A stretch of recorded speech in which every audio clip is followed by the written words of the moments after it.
Évangile de Jésus-Christ selon saint Luc 4, 14, 22a. En ce temps-là, lorsque Jésus, dans la puissance de l'Esprit, revint en Galilée, sa renommée se répandit dans toute la région. Il enseignait dans les synagogues, et tout le monde faisait son éloge. Il vint à Nazareth, où il avait été élevé. Selon son habitude, il entra dans la synagogue le jour du sabbat, et il se leva pour faire la lecture. On lui remit le livre du prophète Isaïe. Il ouvrit le livre et trouva le passage où il est écrit « L'Esprit du Seigneur est sur moi parce que le Seigneur m'a consacré par l'onction.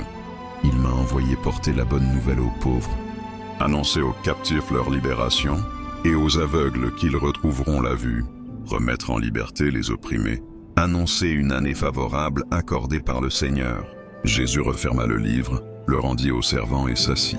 Tous dans la synagogue avaient les yeux fixés sur lui. Alors il se mit à leur dire « Aujourd'hui s'accomplit ce passage de l'Écriture que vous venez d'entendre. » Tous lui rendaient témoignage et s'étonnaient des paroles de grâce qui sortaient de sa bouche. Acclamons la parole de Dieu. Ce que ce passage nous dit aujourd'hui. 1. L'actualité de la mission de Jésus. Jésus est venu apporter la bonne nouvelle aux pauvres. Les pauvres ne désignent pas seulement ceux qui manquent de ressources matérielles, mais aussi ceux qui ont soif de justice, de vérité et de réconfort spirituel. La libération des captifs et des opprimés peut être interprétée de manière spirituelle. Jésus nous libère des chaînes du péché, des addictions, de la peur et des blessures intérieures. Les aveugles auxquels il rend la vue sont aussi ceux qui cherchent la lumière dans un monde souvent marqué par l'obscurité et l'égarement. 2. Un appel personnel. Ce passage nous invite à nous poser plusieurs questions. Quels sont les aveuglements dans ma vie? Est-ce que je me laisse guider par la lumière de l'Évangile? Quelle chaîne m'empêche de vivre pleinement? Jésus me propose la liberté. Suis-je prêt à l'accueillir?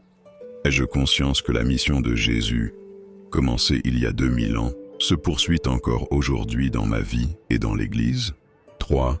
Le aujourd'hui de Dieu. Jésus affirme « Aujourd'hui s'accomplit ce passage ».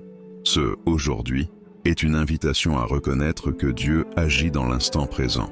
Ce n'est pas seulement une parole pour le passé ou pour l'avenir, mais une promesse vivante pour notre vie quotidienne. Dieu est toujours à l'œuvre, et son salut est offert à chacun de nous, ici et maintenant. Et un appel à l'engagement. Nous sommes appelés à imiter Jésus en portant à notre tour la bonne nouvelle aux pauvres et aux opprimés, par des actions concrètes de solidarité envers les plus démunis, par des paroles de réconfort pour ceux qui souffrent, par le témoignage de foi et d'espérance que nous offrons dans notre entourage. Conclusion et méditation. Ce passage nous rappelle que Jésus est le Messie qui apporte la guérison, la libération et la lumière. Il nous appelle à recevoir cette grâce dans notre vie et à devenir des messagers de cette bonne nouvelle pour les autres. Prenons un moment pour méditer. Comment puis-je, à mon tour, être un instrument de paix, de liberté et de joie pour ceux qui m'entourent? Comment puis-je accueillir l'Esprit du Seigneur dans ma vie? Ce passage nous invite à une réponse pleine de foi, de gratitude et d'engagement envers Dieu et notre prochain.